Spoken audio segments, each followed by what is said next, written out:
여호와께서 말라기를 통하여 이스라엘에게 말씀하신 경고라.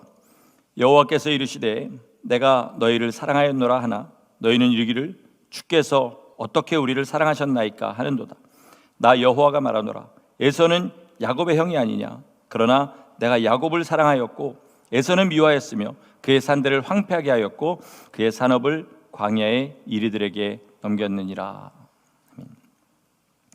제가 저보다 연장자이신 분들께 죄송한데 올해 갑자기 저한테 일어난 증상이 있는데 조금 뜨거운 걸 먹으면 콧물이 줄줄 흐르기 시작하고 조금만 눈물 흘리면 이렇게 콧물이 끊임없이 흐르는 그런 이상한 증상이 생겼습니다.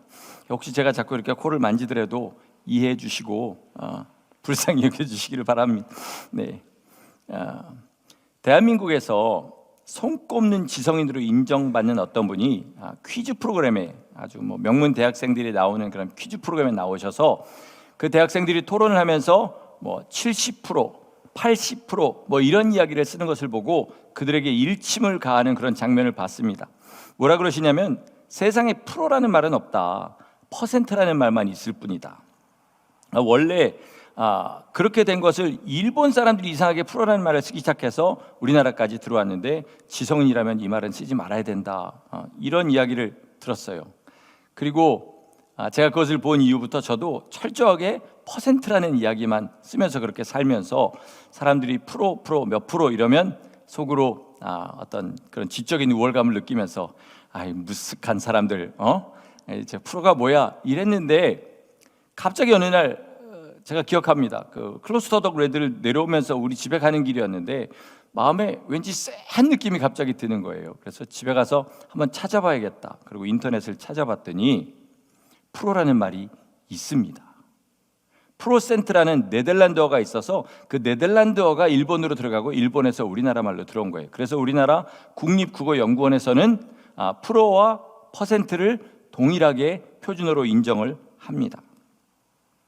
어디에서 제가 이 말 하면서 잘난 척하지 않은 게 얼마나 안심이 되고 가슴을 쓸어내렸는지요. 정말 이렇게 엄연한 사실을 잘못 이해하고 있는 것을 우리나라 말로 뭐라 그러냐면 오해라고 합니다. 영어로는 misunderstanding이라고 하죠.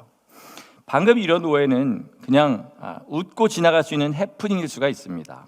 혹시라도 누구한테 그렇게 잘난 척을 했으면 그냥 제가 머리 몇 번 쥐어뜯고 이불 몇 번 발로 뻥뻥 차면 잊어버릴 수 있는 그런 일이죠. 근데 어떤 일은 경제적인 것을 잘못 이해해가지고 자기 전 재산을 날리는 그런 사람도 있고요.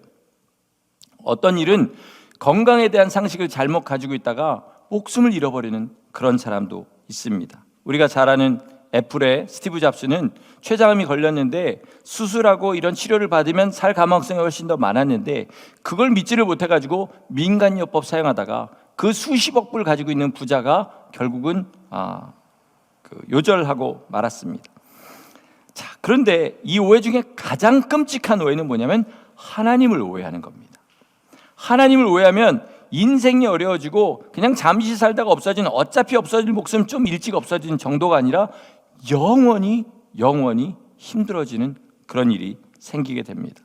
그래서 우리 하나님께서 호세아서에서 뭐라 그럽니까? 내 백성이 뭐가 없어서 망한다? 지식이 없어서 망한다. 하나님을 알라, 힘써 알라 이렇게 이야기하시는 거예요. 하나님을 제대로 아는 것이 우리가 영원한 삶을 제대로 받는 길입니다. 오늘 본문인 말라기서는요 전체가 무슨 얘기냐면요 하나님께서 이스라엘을 야곱의 때부터 택하시고 여기까지 오는 동안에 이스라엘과 하나님 사이에 생긴 오해들에 관한 이야기들을 해나가십니다. 그리고 이 오해들에 관한 이야기는요 지금 우리 성도들에게도 동일하게 적용이 되기 때문에 오늘은 이 오해들이 어떤 것인지 한번 살펴보고 우리가 하나님께 대해 가진 오해들을 제대로 다시 이해하고 생명의 길을 걸어갈 수 있는 그런 시간을 가지기를 원합니다. 그 오해의 가장 밑바닥에 깔린 게 오늘 본문이에요. 오늘 본문의 이야기가 뭡니까? 1절 3절 이렇게 얘기하죠. 하나님께서 내가 너희를 사랑하였노라 이렇게 얘기하셔요. 근데 이스라엘의 대답은 뭡니까? 어떻게 하나님께서 우리를 사랑하셨습니까? 이렇게 반문하는 거예요. 안 사랑하셨다는 거죠. 여러분 이런 갈등이 있을 때요 사람과 하나님 사이의 갈등이 있을 때 우리가 반드시 성도라면 가져야 되는 대원칙이 있습니다. 두 번 생각할 필요 없이 무조건 하나님이 옳으십니다. 성경을 읽을 때요, 하나님이 왜 이러셨지 이런 생각을 하는 건 괜찮아요. 근데 하나님이 뭔가 좀 문제가 있으시다 이런 생각을 하는 것은 절대로 잘못된 것입니다. 그러니까 모든 이런 의심과 마음속에 들어가는 모든 것 가운데 하나님이 무조건 옳으시고 나는 틀리다, 여기부터 시작을 하셔야 하나님께서 원하시는 것이 우리 심령 가운데 들어올 수 있습니다. 그러므로 오늘 본문에서 우리가 찾아야 되는 것은 뭐냐면, 왜 하나님은 사랑하셨다고 하는데 이스라엘은 그걸 사랑으로 받아들이지 못했을까? 이것들을 먼저 좀 생각해 보기를 원합니다. 이스라엘의 입장은 이거예요. 이때가 언제냐면요, 이스라엘과 유다가 완전히 망해서 바벨론의 포로로 잡혀간 다음에 70년이 지나고 다시 소수의 사람들이 예루살렘으로 돌아와서 예루살렘에 스룹바벨 제2차 성전을 지었을 때입니다. 그리고 제사가 다시 시작하고 꽤 오랜 시간이 흐른 후에요, 이스라엘의 나라는 아직 회복되지 않았어요. 여전히 그들은 나라 잃은 민족이었습니다. 그래서 하나님 앞에 말하는 겁니다. 하나님이 정말 우리를 사랑하시면 어떻게 우리가 이럴 수가 있어요? 어떻게 우리가 나라를 잃고 이렇게 헤맬 수가 있습니까? 라고 반문하는 거예요. 자, 이스라엘이 바라는 사랑은 뭐냐면요, 하나님이 무조건 자기들이 원하는 대로 해주시기를 원하는, 그래야 하나님이 자기들을 사랑하는 것으로 인정하겠다는 거예요. 잘못된 거죠. 이들이 원하는 건 뭐예요? 개개인은 뭐예요? 무병장수하고 이 땅에서 부유하게 사는 것입니다. 국가적으로는 주변 국가들이 이스라엘을 두려워하고 감히 상대할 생각조차 못할 만큼 이스라엘이 강해지고 부해지는 것, 이게 이들이 원하는 조건이었어요. 하나님의 사랑이었습니다. 근데 여러분, 놀랍게도요, 하나님이 이 사랑을 허락하셨었습니다. 근데 다만 그냥 허락하신 게 아니라 거기에 조건이 있었습니다. 제가 신명기 28장 10절에서 13절 우리 같이 한 절씩 교독하기를 원합니다. 제가 먼저 읽고 여러분 한 절씩 읽겠습니다. 13절까지만 읽습니다. 우선, 땅의 모든 백성이 여호와의 이름이 너를 위하여 불리는 것을 보고 너를 두려워하리라.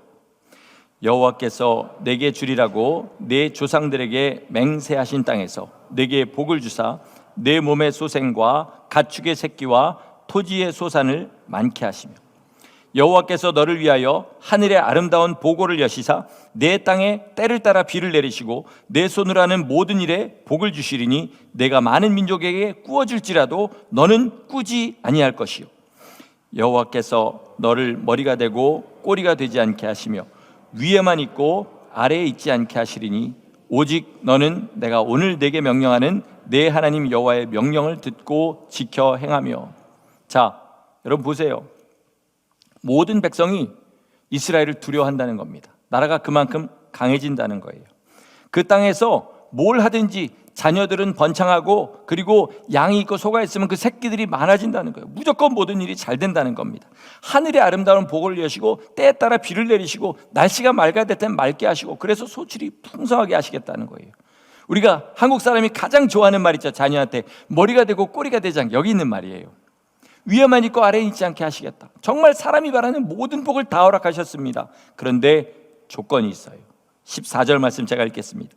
내가 오늘 너희에게 명령하는 그 말씀을 떠나 좌로나 우로나 치우치지 아니하고 다른 신을 따라 섬기지 아니하면 이와 같으리라. 조건이 뭡니까? 주님을 섬기라는 거예요. 주님께서 말씀하신 대로 주님을 섬기라는 거예요. 그러면 이 모든 복을 다 주시겠다는 거예요. 여기다가요, 제사의 약속을 하나 더 하셨어요. 그건 뭐냐면, 혹시 너희가 내가 너에게 이런 명령들을 주었는데 그렇게 지키다가 실수로 또는 마음이 잠시 딴 데 뺏겨서 죄를 지었다면 제사를 통해서, 짐승의 피를 통해서라도 그 죄를 씻을 수 있는 기회를 주겠다. 그러고 나면 다시 내가 너에게 원래 주려고 하던 그 복을 너희에게 줄 것이다 라고 말씀하시는 거예요. 여러분, 영어로 이런 상태를 뭐라 그러면 too good to be true라고 합니다. too good to be true. 사실이기에는 너무 큰 축복인 거예요. 이런 축복을 받았는데 이들이 왜 나라를 잃게 됐습니까? 주님께서 주신 그 말씀, 내 말대로 좌로나 우로나 치우치지 아니하고 내 명령대로 그렇게 행하면 이것을 주겠다 하셨는데 주님의 명령을 스스로 저버린 거예요. 회개하면 다시 그 복을 회복시켜 주시겠는데 끝까지 회개 안 하고 자기들이 옳다고 하나님 앞에 빡빡 우기면서 그렇게 살았던 것입니다. 누구 책임입니까? 하나님이 이들을 사랑하지 않으신 겁니까? 아니면 이들이 하나님을 사랑하지 않은 겁니까? 말라기 선지자 때에도요, 이 약속은 변하지가 않았습니다.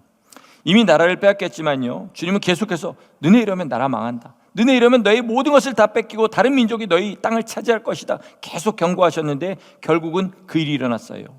주님께서 뭐라 그러시냐면 내가 다시 회복시켜 줄 거다. 어떻게 하면? 너희가 내게로 돌아오면. 계속해서 그렇게 예언하셨습니다. 그리고 그 예언의 말씀이 하나가 이루어졌어요. 땅을 빼앗긴 지 70년 만에 바벨론에 포로되었던 자들이 돌아와서 예루살렘의 성전을 재건한 겁니다. 자, 그러면 어떤 마음을 가져야 맞습니까?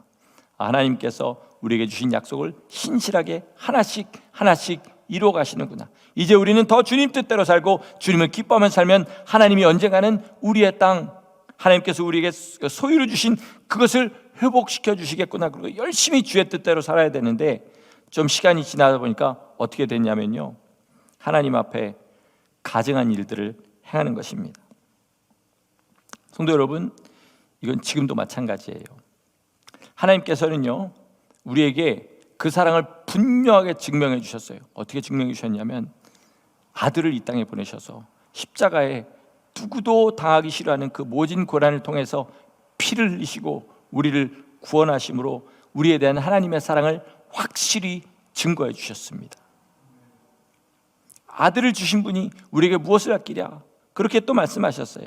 우리 주님께서 우리를 구원하시고 우리를 그냥 버리지 않으시고요, 우리는 구원받은 다음에도, 하나님을 안 다음에도 방자하게 살고 세상을 사랑하며 살고 우리 마음 가운데 하나님 아닌 다른 것을 사랑하는 그런 일이 있었다 할지라도 하나님께서는 끝까지 우리를 기다리시고 계속 성령님을 통해서 우리 안에 말씀하셔서 돌아오라 돌아오라 돌아오라 하시고, 우리가 주님 앞에 돌아갔을 때 우리를 다시 안아주신 일을 여지껏 한 번도 싫다고 하지 않으시고 우리가 주님 앞에 돌아갈 때마다 우리를 안아주셨습니다. 문제는 어디 있어요? 하나님이 우리에게 주시려는 것과 우리가 하나님께로부터 받으려는 것이 다른 데 있습니다. 그 격차가 너무 큰 거예요. 여러분, 하나님께서 그 사랑하는 자녀에게 뭘 주시냐면 징계를 주십니다. 왜? 우리가 예수님을 닮아야 되니까. 우리의 본성과 우리의 살아가는 모양, 여지껏 배워오고 먹어오고 살아온 모든 과정이 예수님과 너무 다르기 때문에 삶의 고난들을 허락하셔서 우리를 예수님의 형상으로 깎으세요. 그런데 그 고난의 모양이 분명히 그것을 알면서도 내 삶의 고난의 모양이 내가 원하는 그것과 다르면 하나님 앞에 불평합니다. 그 기간이 내가 견딜 수 있는 것보다 너무 길면 또 역시 하나님 앞에 그렇게 마음을 다르게 먹는 거예요. 제가 가끔 하는 그런 생각이 있습니다. 어떤 생각이냐면요, 죽음을 생각하는 거예요. 내가 오늘 죽는다. 그리고 하나님 앞에 서게 된다. 그렇다면 지금 내가 이 땅에 살고 있는 모든 것 가운데 하나님 앞에 가지고 설 수 있는 것이 무엇이 있는가? 내가 귀하다고 생각하는 것 중에 정말 하나님의 심판대 앞에 서서 나를 바쳐주고 내가 가진 하나님에 대한 사랑을 증명해 줄 것이 무엇이 있는가 생각해 보는 거예요. 머리가 쭈삣쭈삣 섭니다. 진짜 하나님 앞에 여러분 오늘 죽어서 선다고 한번 생각해 보세요. 하나님을 뭘 물어보시는 거야? 나 예수님 믿습니다. 그래, 예수님 믿으면 예수님 믿은 것 갖고 뭐 했니? 라고 물어보시면 내놓을 것이 뭐 있습니까? 네가 예수 믿었다는 증거가 뭐니? 라고 주님께서 물어보시면 뭘 우리가 주님 앞에 내놓을 수 있겠습니까? 우리의 과거 중에 지금 우리에게 의미 있는 것은요, 그 과거가 우리의 삶에 지금 영향을 미치고 있는 것. 예를 들어서 옛날에 열심히 공부했더니 지금 평안한 삶을 누리고 있는 뭐 이런 것들 같은 겁니다. 그러나 예전에 살아서 내가 즐기고 잠깐 좋아했던 그것들이 지금 나한테 아무런 영향을 끼치지 못하는 것은 무의미한 거예요. 마찬가지로 주님 앞에 섰을 때 주님이 기뻐하시는 것, 주의 뜻대로 사는 것, 내가 온 힘 다해서 주님 사랑하고 산 것만 주님 앞에 들고 설 수 있다는 것을 안다면 우리의 삶이 변화해야 됩니다. 이 세상의 모든 기쁨은요, 우리 주님께서 피 흘려 가시면서 우리에게 주시라는 그 영생의 기쁨과는 반대편에 서 있는 것이 대부분입니다. 왜냐하면 이 기쁨은 경쟁적인 기쁨이에요. 남을 밟고 눌러서야 기뻐하는 기쁨들이 대부분인 거죠. 그러나 우리 주님이 주신 기쁨은요, 낮은 곳에 처하는 기쁨입니다. 내 삶을 내놓아서 희생하는 기쁨이에요. 사랑의 기쁨입니다. 나의 모든 것을 줄 때 가장 기뻐할 수 있는 그런 기쁨인 거예요. 그래서 이 두 가지는요, 절대로 동시에 거머쥘 수가 없습니다. 제 지금 가진 신장으로 여기 있는 강대상하고 여기 있는 강대상을 동시에 만질 수가 없는 것처럼 하나님이 주시는 기쁨과 세상의 기쁨은 저만큼 멀리 있기 때문에 도저히 내가 무슨 지혜와 무슨 능력을 다해도 동시에 움켜쥘 수 있는 길은 없는 거예요. 믿는 사람이, 오해하지 마세요, 믿는 사람이 돈을 많이 벌 수 있습니다. 그러나 그 돈 가지고 세상이 즐기는 쾌락, 세상이 즐기는 그 우쭐한 명예, 이런 것을 즐길 수는 없습니다. 진짜 믿는다면요. 믿는 사람이 건강하게 오래 살 수 있습니다. 그러나 그 삶 가지고 세상이 즐기는 것, 세상이 기뻐하는 것 위해서 자기 몸을 다 그렇게 들이면서 살 수는 없어요. 정말 믿는다면요. 자, 문제는 어디 있냐면요, 하나님을 사랑하지 않는 데 있는 거예요. 하나님의 사랑을 모르는 데 있는 거예요. 이게 우리의 가장 큰 문제, 이게 이스라엘의 가장 큰 문제였습니다. 자, 그래서 그 다음부터 하는 말라기 얘기들은요, 다 주님의 사랑을 제대로 알지 못하는 데서 오는 이야기들입니다. 그 중에 하나가 제사와 헌물에 관한 이야기예요. 1장 6절 말씀 우리 같이 한번 보겠습니다. 내 이름을 멸시하는 제사장들아, 나 만군의 여호와가 너에게 이르기를 아들은 그 아버지를, 종은 그 주인을 공경하나니 내가 아버지일진데 나를 공경함이 어디 있느냐? 내가 주인일진데 나를 두려움이 어디 있느냐? 하나 너희는 이르기를 우리가 어떻게 주의 이름을 멸시하나이까 하는도다.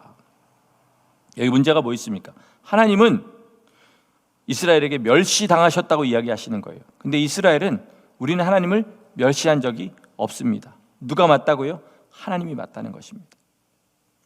이들은요, 더러운 떡을 드렸어요. 그리고 양과 소를 바칠 때 성하고 실한 것 아니라 핏장 마르고 다리를 절고 눈이 멀고 병든 것, 그런 것들을 드렸습니다. 이것을 뭐라 하냐면 우리말로 때운 거죠. 제사를 드린 것이 아니라, 제물을 드린 것이 아니라 제사를 때운 겁니다. 그렇게 하나님 앞에 나간 거예요. 시편 50편에 보면요, 하나님께서 이런 말씀을 하십니다. 9절과 13절 제가 읽겠습니다. 내가 내 집에서 숫소나 내 우리에서 순염소를 가져가지 아니하리니 내가 숫소의 고기를 먹으며 염소의 피를 마시겠느냐. 이 시편 50편이 쓰여졌을 때는요, 다윗과 솔로몬의 때였어요. 그래서 하나님을 그래도 온 힘을 다해 예배하던 때였기 때문에 하나님 아버지 앞에 성한 예물들을 드리고 가장 최상의 예물들을 드리는 그런 그때였어요. 근데 하나님이 이 말씀을 하신 이유는 뭐냐면요, 너희는 예물은 멀쩡한 거 가져오는데 마음은 없어. 예수님이 이 땅에 오셔서 말씀하셨죠. 너희가 박하와 근치와 휘양의 11조를 드리되 율법에 더 중한 바 의와 인과 신은 버렸다. 그러나 이것도 행하고 저것도 버리지 말아야 할 것이니라. 11조 하는 사람들에게 11조 하는 거 잘하는 거야. 그러나 더 중요한 것, 의롭게 사는 것과 나를 향한 사랑과 나를 향한 믿음은 버렸다. 이렇게 말씀하시는 거죠. 그랬더니 이 말라기 했던 사람은요, 오해 위에 오해를 놔가지고 뭐라 그러냐면, 제사라는 것은 예물의 좋고 나쁘게 별로 상관없다. 그냥 우리의 마음만 하나님 앞에 있으면 되는 것이다. 그리고 상한 것들, 저는 것들 이렇게 하나님 앞에 드리는 거예요. 자, 오해 위에 오해라고 그랬습니다. 하나님께서는 뭘 원하신다? 감사와 사랑의 마음을 원하신다. 그런데 감사와 사랑의 마음이 있는 사람들이 양 100마리가 있는데 자기 소유 중에 가장 좋은 것은 남겨놓고 가장 못한 것, 가장 가치 없는 것을 드리는 것이 과연 가능하냐는 그런 이야기인 것입니다. 그래서 하나님께서 드시는 예가 뭐냐면, 너희 총독들에게 지금 나에게 바치는 이거 한번 갖다 줘봐라. 그들이 받겠냐? 왜 너희 총독도 안 받을 거를 나한테 가져오냐? 이렇게 말하시는 거예요. 어린 자녀가 3살, 4살 먹은 자녀가 엄마 생일, 아빠 생일이라고 그래갖고 마당에 가서 꽃을 이렇게 꺾어가지고 생일 축하해요 막 이렇게 이발도 더듬으면서 귀에다 이렇게 꽂아줍니다. 그럼 부모가 기뻐하죠. 기뻐하는 이유는 꽃이 좋아서가 아니라, 어린 나이에 벌써 엄마 아빠를 생각하는구나, 이 마음이 기뻐서, 그래서 기뻐하는 겁니다. 근데 이 자녀가 다 장성해요. 돈도 많이 벌어요. 지 애인 생일에는 월급의 절반을 털어가지고 별의별 거 다 사줘요. 근데 엄마 아빠 생일엔 여전히 마당에서 꽃 꺾어가지고 귀에다 꽂아줍니다. 죽여버리고 싶지 않겠습니까, 여러분? 내가 뭐 하려고 이걸 놔가지고 키웠나, 이런 생각이 들겠지요. 하나님 지금 그 얘기 하시는 거예요. 난 너희를 위해서 모든 것을 다 허락했어. 모든 것을 다 줬어. 근데 왜 너희가 나를 대하는 마음은 이러니? 마음은 있다고 하는 것들이 왜 너희 삶에서 정말 중요하고 사랑하는 사람들 대하는 것처럼 나를 대하지 않고 나는 이렇게 우습게 생각하니? 하는 거예요. 지금 이 시대의 재물은요, 양이 아니고 소가 아닙니다. 뭐죠? 로마서 12장에 너희의 몸을 하나님이 기뻐하시는 산 제물로 드리라. 이것이 너희의 드릴 영적 예배니라. 그렇게 얘기했어요. 우리의 몸이라는 건요, 우리의 모든 것을 이야기하는 거예요. 우리의 마음, 우리의 삶, 우리의 말, 우리의 생각, 우리의 행동, 모든 것을 다 주님께서 가지시기를 원하는 거예요. 하나님을 알고 하나님의 사랑을 받아서 하나님이 기뻐하시는 모양으로 우리 삶을 계속해서 내놓는 거예요.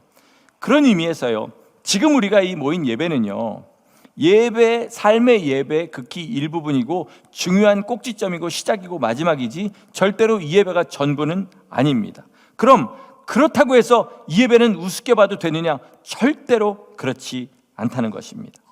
성전에서 예배만 드리면 신앙생활 끝나는 건 절대 아닙니다. 그러니까 우리가 이 성전에 나와서 지금 예배 드리고 집에 들어가서 할 일을 지금 마음속에 생각하고 끝날 때만 바라고 있다면 이미 여러분은 예배에 실패하고 있는 거예요. 그러나 진짜 온 마음을 다해서 나 하나님 뜻대로 살고 하나님을 기쁘시게 하는 예배의 삶을 살기 원합니다. 그런 마음을 가진 사람은 절대로 이 예배를 우습게 생각하지 않습니다. 왜 그러냐면 우리 주님께서 약속하셨기 때문이에요. 두세 사람이 내 이름으로 모인 곳에 내가 함께하리라. 두세 사람이 내 이름으로 기도하면 내가 들으리라. 이 자리가 바로 그런 자리 아닙니까? 우리가 주님 뜻대로 살려고 하면요, 여러분 정말 살기를 원하시는 분들은 이미 아실 거예요. 나는 도저히 그렇게 할 수 없는 사람이라는 걸 아실 겁니다. 죄를 먹고 마시고 여기까지 살았어요. 그리고 죄된 것만 기뻐하면서 하나님의 거룩한 것은 기뻐하지 않고 더러운 것을 기뻐하면서 그러고 살던 우리예요. 그런데 이제 하나님 뜻대로 정결하고 거룩하게 살려고 하니까 안 되죠. 그래서 주님 앞에 기도합니다. 하나님, 난 왜 그럽니까? 왜 이렇게 하나님 뜻대로 살기가 어렵습니까? 간절히 그렇게 생각할 때, 그래, 두세 사람이 모인 곳에 주님이 함께 하시겠다니까 내가 그 자리 가서 주님 앞에 간절하게 기도할 거야. 그리고 주님의 응답하심을 받고 주님을 만나고 내 삶이 주님 앞에 그렇게 변하기를 원하는 마음으로 예배를 사모합니다. 예배 앞에 나와서 하나님이 하시는 말씀이 무엇인지 듣고요, 주님 앞에 기도할 기회가 있을 때 온 힘을 다하여 부르짖고요, 그리고 하나님 뜻대로 살기를 간절히 원하는 내 마음 하나님 받아주시고 나를 변화시켜 주시옵소서. 이게 우리가 지금 주님 앞에 드리는 예배가 될 줄 믿습니다. 그런데 그 예배가 하나님 보시기에 가증한 거예요. 하나님 보시기에 더러운 거예요. 마음이 더럽고 바라는 것이 더럽고 하나님으로부터 바라는 것이 하나님의 복이 아니라 하나님 자신이 아니라 세상에 내가 기뻐하는 것을 얻기를 원하시는 것입니다. 제가 은혜 받은 게 30년 전의 일입니다. 여기 계신 분 중에 그보다 더 전에 은혜 받으신 분도 있는 줄 믿습니다. 여러분 계속 지나온 세월들을 한번 보세요. 일찍 은혜 받으신 분들, 그 사이에 가장 두드러지게 일어난 일이 뭔지 아십니까? 사람들이 점점 예배를 소홀하게 여깁니다. 모이는 것을 폐하고 있어요. 바울이 모이기를 폐하지 말며 이렇게 얘기한 것은 앞으로 갈수록 모임이 폐해질 것을 알기 때문에 그렇습니다. 그렇게 되고 있다가 엎친 데 덮친 격으로 코로나 팬데믹이 터졌습니다. 그러고 나니까 이제는 안 나오던 예배를 다시 나오려니까 마음에 뭔가 손해보는 생각이 드는지 점점 더 안 나오게 되는 거죠. 여러분 왜 이런지 아세요? 어떤 목사님들 똑같은 얘기를 하더라고요. 뭐라고 하냐면 계산하는 거예요. 내가 지금 하나님 앞에 드리는 시간과 내가 얻는 것을 계산하는 겁니다. 내가 원하는 감동이 있나 없나 항상 이것을 바라는 거예요. 그리고 보고 나서 예배 드리고 나서 오늘 공쳤네 이런 생각을 하게 되는 거죠. 여러분 진짜 예배는 뭐냐면요, 내 삶을 다 드려서 주님의 것과 바꾸는 것입니다. 아멘이십니까? 모이는 예배는요, 그 삶을 살아가기 위해서 반드시 필요한 거예요. 설사 내가 예배에 나와서 얻는 것이 없는 것 같고 감동이 없는 것 같다 할지라도 내가 주님 앞에 나온 이것만으로도 이미 인내와 겸손을 주님 앞에 배우는 것입니다. 세상에서 그 시간에 어떤 다른 일을 해서 어떤 이익을 얻고 어떤 내가 원하는 만족을 얻었다 할지라도 예배에 나와서 아무런 만족도 없이 보낸 그 2시간이 여러분이 세상에서 무엇을 하든지 세상에 무엇을 얻었든지 그 시간보다 더 귀한 줄 믿으시기 바랍니다. 예수님의 이름으로 모이는 것을 기뻐하셔야 돼요. 그런데 점점 이것이 없어져 가고 나가봐야 별다가 원하는 일이 생기지도 않는데 이렇게 하는 거죠. 여러분 1년에 내가 금요 예배를 구별하여 주님 앞에 반드시 바치겠다, 주일 외에 그렇게 되면 어떤 봉사를 하시는 분들은 한 3시간 정도 하루에 더 쓰게 되고, 일주일에 안 그런 분들은 보통 왕복하고 예배드리는 시간 2시간 쓰게 돼요. 1년이면 100시간에서 150시간입니다. 이 시간을 뭐에 어떻게 쓰면 예배에 나오는 것보다 더 많은 것을 얻을 수 있겠습니까? 그 시간을 가지고 정말 주님 앞에 간절하게 기도하고 주님 뜻대로 살려는 사람이 과연 예배를 소홀하게 여길까요? 전 안 그렇다고 믿습니다. 내 가진 것 중에 제일 가치 있는 것일수록, 오늘 어떤 성도님이 너무 아픈데 교회에 나왔다고 그렇게 저한테 이제 괴롭다고, 너무 몸이 너무 아프다고 이렇게 얘기하시는데, 제가 예전에 은혜 받았던 목사님이 하신 얘기가 기억이 났어요. 뭐라 그러시냐면, 아프면 교회 나와서 죽어, 이렇게 얘기하셨어요. 여러분, 이 말이 지금 심하다고 느껴지신 분들은 그만큼 마음이 딴 데 가 있는 거예요. 여러분, 하나님을 향한 마음이 그 정도가 돼야 됩니다.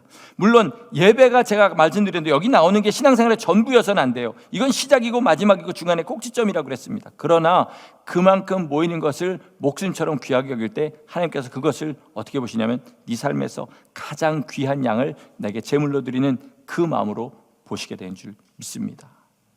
그래야 믿음이 거기서부터 자라는 것입니다.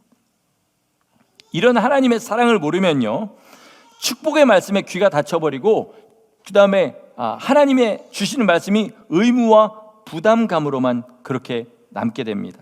말라기 3장 10절 말씀 우리 같이 보겠습니다. 만군의 여호와가 이르노라, 너희의 온전한 11조를 창고에 들여 나의 집에 양식이 있게 하고 그것으로 나를 시험하여 내가 하늘문을 열고 너희에게 복을 쌓을 곳이 없도록 붙지 아니하나 보라. 이 말씀은요, 제가 지금 11조 하라고 드리는 말씀이 절대 아니니까 오해하지 말고 들으시기 바랍니다. 이스라엘 백성들이 이 말을 들었을 때요, 분명히 이 말에서 두 부류로 듣는 사람들이 있었을 거예요. 한 부류는 어떤 사람이냐, 세상에 열에 하나나 내래, 그냥 주시면 안 되나? 내가 살기가 얼마나 힘든데 여기서 열의 하나를 또 구별하여 드리라고 하시는 거야. 너무 하시는 거 아니야? 이렇게 듣는 사람이 있고요. 또 다른 한 사람은 세상에 열의 하나만 내면 하늘 창고를 여시고 쌓을 것이 없도록 부어주신대, 이렇게 들리는 사람이 있습니다. 전자는 뭐예요? 하나님을 사랑하고 믿지 않으니까 하나님이 하시는 모든 말씀이 삶의 부담이 되고 의무가 되는 거예요. 벌 받지 않으려고 하나님을 믿는 사람이 되는 겁니다. 그러나 후자는 뭐예요? 하나님을 사랑하고 하나님을 믿는 겁니다. 그러니까 하나님의 복을 사모하고 하나님이 나와 함께 하시기만을 간절히 구하니까 이 말씀이 축복으로 들리는 거예요.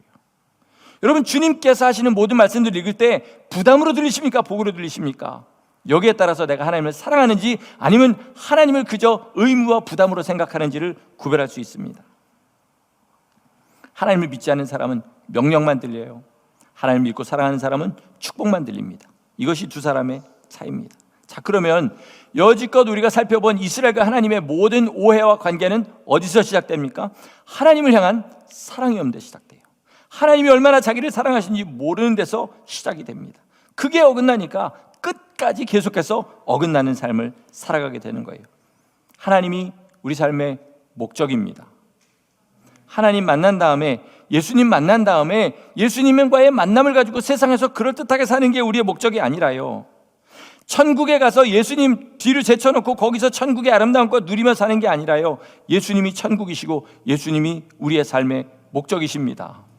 예수님 사랑하지 않는 사람은 천국 가봐야 천국을 누릴 수 없어요. 왜냐하면 천국의 전부가 예수님이시기 때문에. 내가 예수님을 온 힘 다해 사랑하는 사람이 예수님이 영광 받으시는 것, 그 영광 가운데 기뻐하는 게 천국의 기쁨인데, 그게 없는 사람은 천국 가봐야 아무런 기쁨을 누리지 못한다는 것이죠. 말씀을 정리하겠습니다. 신앙생활을 할수록이요, 기도하라고 무릎 꿇으면 요즘 하나님 앞에, 하나님 저 주님 앞에 뭘 기도해야 될까요? 물으면요, 하나님이 이제 마음에 딱 한 가지만 주세요. 뭐냐면 더 하나님 사랑할 수 있게 해주세요. 이것만 기도하게 됩니다. 하나님, 내가 더 하나님 사랑할 수 있게 해주세요. 내가 왜 하나님을 이렇게 사랑하지 않을까 생각해 보니까 하나님께서 나를 향해 부어주신 사랑을 제대로 다 알지 못하기 때문인 거예요. 우리가 하나님의 사랑을 알려면, 하나님을 사랑하려면 하나님의 사랑을 먼저 받아야 됩니다. 로마서에서 누가 하나님께 먼저 드려서 갚으심을 받겠느냐, 선행 은총이라는 게 있어요. 하나님이 먼저 우리를 사랑하셨기 때문에 우리가 하나님을 사랑할 수 있는 겁니다. 그렇죠? 그래서 성경에서 하나님의 사람들을 일컫는 말이 몇 가지가 나오는데, 백성이라는 말이 나오고요, 자녀라는 말이 나오고 신부라는 말이 나옵니다. 백성은요, 임금이 수십만 수백만의 사람을 사랑하는 그 사랑을 나눠 가지는 사람을 백성이라고 그래요. 자녀는요, 아버지가 자녀를 위해서 특별하게 베푸는 그 사랑, 아버지의 희생을 받아먹고 그 사랑으로 큰 사람을 자녀라고 합니다. 신부는요, 신랑이 자기에게만 주는 사랑을 받는 것을 신부라고 해요. 여러분, 신부 되기를 원하시는 분이 우리 교회에 꽤 계신 줄 알아요. 신부 되려면요, 하나님이 이 땅에 나 혼자만 살았어도 나를 위해서 아들을 보내시고 아들이 십자가에 죽으셨을 거다 라고 생각하고 믿고 주님만 사랑하는 사람이 신부 되는 것입니다. 이 땅에 내가 주님도 사랑하고 다른 것들도 그냥 이렇게 저렇게 사랑하고 살다가 하나님 앞에 서는데 나 신부이기를 원합니다. 절대 그런 일은 없어요. 주님께서 나 하나만을 위해서 주신 그 사랑을 알고 나도 주님만을 위해서 내 삶을 다 드리겠다, 이런 사람이 신부가 되는 것이지, 그냥 나는 신앙생활 해나가면서 언젠가 하나님 앞에 신부로 서서 다른 사람 앞에 뽐낼 걸 생각하는 사람 신부 될 수 없습니다. 주님만 사랑하고 거기서도 오직 주님만 바라보고 살겠다는 그 꿈으로 사는 사람이 주님의 신부인 줄 믿으시기 바랍니다. 여러분, 정말 하나님 사랑하고 하나님의 사랑을 깊이 알고 하나님만 사랑하는 것이 그 삶의 목적이 되는 사람은요, 부해도 가난해도 병들어도 건강해도 주님 뜻대로 주님만 기쁘시게 하고 살아가는 것이 그 삶의 소원입니다. 진짜 누가 뭐라 그래도 누군가에서 자랑하고 싶어서가 아니라 날마다 나는 어떻게 하면 주님을 더 기쁘시게 할고 어떻게 하면 주님을 더 사랑하고 살고 이것만 고민하면서 사는 사람을 신부라고 하는 것입니다. 내 죄를 발견할 때마다 하나님이 나 같은 쓰레기를 위해서 그 아들을 보내서 나를 구원하신 그 사랑이 너무나 감사한 사람, 내가 죄인이기 때문에 하나님으로부터 도망하는 것이 아니라 죄인이기 때문에 더 주님 앞에 나가서 주님을 사랑하고 주님 앞에 무릎 꿇는 사람, 이 사람이 신부고 성도인 것입니다. 삶의 어려움이 있을 때 이 말씀이 나를 기억합니다. 아비가 어찌 징계하지 않는 자식이 있으려 하나님이 나를 사랑하셔서 오늘 나를 징계하시고 어려움을 주시는구나, 하나님 앞에 감사하며 나가는 사람, 이 사람이 성도인 것입니다. 그러므로 여러분, 하나님은 절대로 우리를 버리지 않으십니다. 이것만 분명하게 믿으시고 하나님 앞에 어떤 환경 가운데서 나가시기를 예수 이름으로 축원합니다.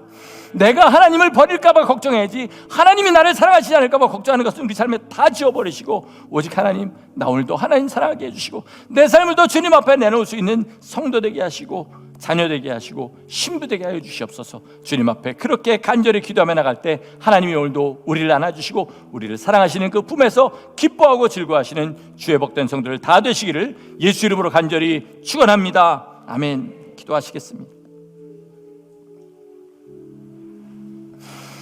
하나님, 우리 같은 죄인을 사랑하신 주님의 사랑, 이 땅에 나 혼자만 있었더라도 분명히 나를 위하여 그 고난당하시고 피를 흘리셨을 우리 주님의 사랑을 날마다 더 깊이 깨닫게 되기를 소원합니다. 주님이 나를 그렇게까지 사랑하신 그 사랑 깊이 받아서 나도 주님 한 분만 사랑하는 그 사랑으로 이 땅을 살아가게 하시고, 사랑을 잘못 오해해서 하나님 이 땅에서 주님 숨는 자 되지 않게 하시고 주님 앞에 더 가까이 나가 더러울수록 가망 없을수록 소망 없을수록 더 주님 앞에 나가 하나님 주시는 복을 깊이 누리고 하나님 더 사랑하게 되는 그것이 우리의 삶의 전부 되게 하여 주옵소서. 그렇게 주님 앞에 섰을 때 주님 감사합니다, 주님 사랑합니다, 주님으로부터 눈 떼지 못하고 마음 떼지 못하고 영원히 하나님 아버지 주님과 함께 있는 것을 기뻐하는 삶으로 주님 앞에 나가게 하는 그 성도 되시기를 간절히 소원하옵고 우리 주 예수 이름으로 감사하며 기도드렸습니다. 아멘. 아멘.